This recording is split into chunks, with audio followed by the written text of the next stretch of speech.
Hey everybody, it's Matt. Today we're going to be talking about my new Wave 2 tank deck with old Xenagos here. You'll notice that there's a bit of a difference from my Wave 1 tank deck, that we're no longer playing Dark Mount or Common Megatron. We have switched up in the big leagues for Rare Megatron and Rare Warpath. I guess there's really only one version of Warpath, so there he is. A lot of people don't really like him right now because he does have a bit of a low hit points, and the fact that he only is here to fill a spot because Flame War did not make the cut. As much as I do love that card, she does not synergize well in this deck. So let's talk about it.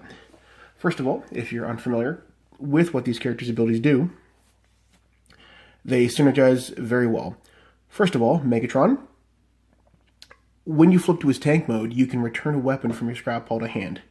You're going to see a lot of weapons that are all scattered in your scrap pile, and he's going to be able to fetch them back for you when you discard them. On his bot mode, he has the ability that he can be upgraded with a weapon slot in his armor and utility.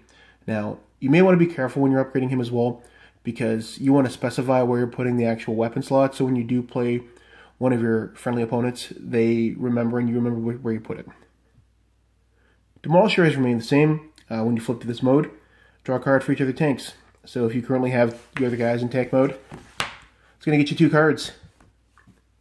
On his ultimate side, you're going to go ahead and be throwing lots of stuff out there. He attacks, you reveal extra cards equal to his defense modifier. Since it's 4, you'll be swinging with 6 cards. Warpath. Warpath's ability is that when you flip to this mode, for each double blue pip card in your opponent's discard pile, he chooses one of his characters and does a damage per each card. Now, his other ability on his bot side is that enemies can't use tough, which is not really going to matter that much in this deck, but he does have Pierce 2, and he does have decent defense. So, let's get into the deck itself and why we're running these characters. This crazy idea. Alright, so for our actions, we're running quite a bit of them, so we're going to go over them here and talk about why they're in the deck and also why we're running this many copies of them. So, Hunkerdown. Hunkerdown is a staple of almost every tank deck. What it does is it lets you flip your characters, which are in bot mode, back to their alt mode, which is their tank mode. And for each of your tanks that isn't upgraded with an armor, you can put an armor from your scrap pile onto it. So there'll be ways to pitch and also discard cards into your scrap pile that will be either armor-based or ones to cheat out additional pairs of armor per turn, because on your turn you can really only play 1 upgrade. Next is Inspiring Leadership. We are playing through this card because this card here helps you dig for the things that you need. Sometimes when you're playing this deck, you're going to find that you're going to be at points in the game where you'll need a specific weapon or a specific armor utility that will help you. Inspiring Leadership will usually assist you with that. Most times you'll be drawing cards with Demolisher's triggering ability and also returning things from your scrap pile to your hand with Megatron, but Inspiring Leadership will let you help you pitch the cards you don't want and get the card that you need. Next is Marksmanship. Marksmanship is the new Plasma Burst. It has a blue pip. If you have a ranged character in the battlefield, which you do, there is one small exception. Demolisher has melee when he's in his bot mode. You may do 2 damage to an enemy in bot mode. You're going to notice that your opponents are going to be transforming quite a bit in this game, and you may not always be able to snipe the correct character at the right time, but usually you'll be able to finish someone off with this card or even get some damage on there so that Megatron can finish them off. 1 copy of New Design.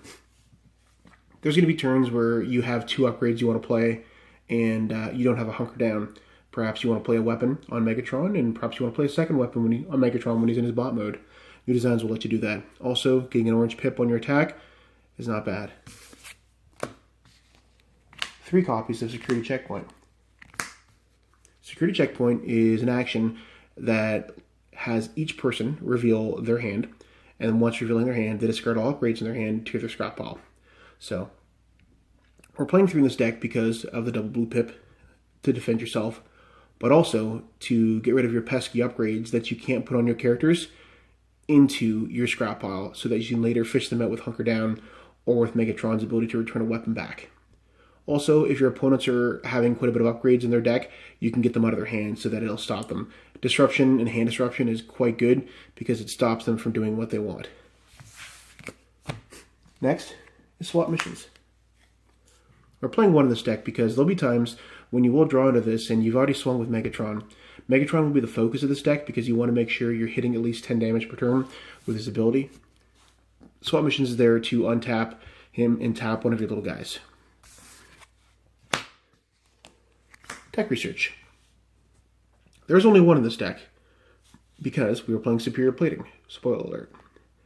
Tech research's only ability is that after you play it, you can play Superior Plating. There is one in the deck because since there's so much battle icons that will be revealed because of Demolisher in his tank mode, you're bound to actually pull this out. And since you're going to be having so much defense flips with your Superior Plating, you're bound to find this as well. If you do get it, keep one in your hand if you're running low on armors. Next is The Bigger They Are. 3 copies. This card is primarily for Warpath and Demolisher, for them to get a little bit of damage in, get some piercing in, and squeak through and either finish an opponent off or get a little bit of damage on them so Megatron can finish them off. You can play on Megatron, but he's not going to get the Pierce 4 ability. What it does is one of your characters gets +2 until the turn. When it's attacking an enemy this turn that has more stars in it, it gets Pierce 4. This will also help Megatron if he's going against a combiner. 2 copies of Treasure Hunt. This lets you search for your upgrades and specifically put them in your hand. You scrap the top 4 cards of your deck and put all upgrades scrapped this way into your hand. Quite simple. Last of all, Vaporize. We're playing 1 removal here. This card itself can be quite useful in your hand if you do actually draw it.